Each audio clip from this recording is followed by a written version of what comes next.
बेंगलुरु विधानसौधा के सामने बिल्कुल फ्रंट से वीडियो ले रहा हूँ. ഫ്രണ്ട് എന്നുള്ള വീഡിയോ ആണ്.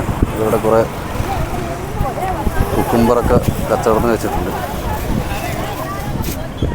കുറച്ച് വെയിലുണ്ടായിരുന്നു, അതും പോയി. പക്ഷെ നല്ല ക്ലൈമറ്റ്, നല്ല കാറ്റടിച്ച് നല്ല മറ്റേ ഒരു തണുത്ത അന്തരീക്ഷം. പുറത്ത് എത്ര തിരക്കുണ്ടായാലും പുറത്ത് ചൂടില്ല. അതാണ് ഇവിടെ ആകെ ഒരു ഗുണം. മഴ പെയ്ത് കഴിഞ്ഞാൽ നല്ല പുതച്ച് കിടക്കാം.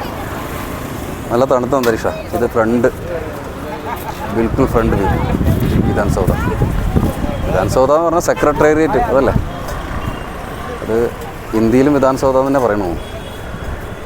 ഇത് കുറേ പ്രതിമകളൊക്കെ ഉണ്ട്. ഫ്രണ്ട് കൂടെ ട്രാഫിക് മൊത്തം. അതിൻ്റെ ഫ്രണ്ടിൽ കാണുന്ന വിധാൻസൗധ മെട്രോ സ്റ്റേഷൻ ഏറ്റവും ഫ്രണ്ടിലുണ്ട്.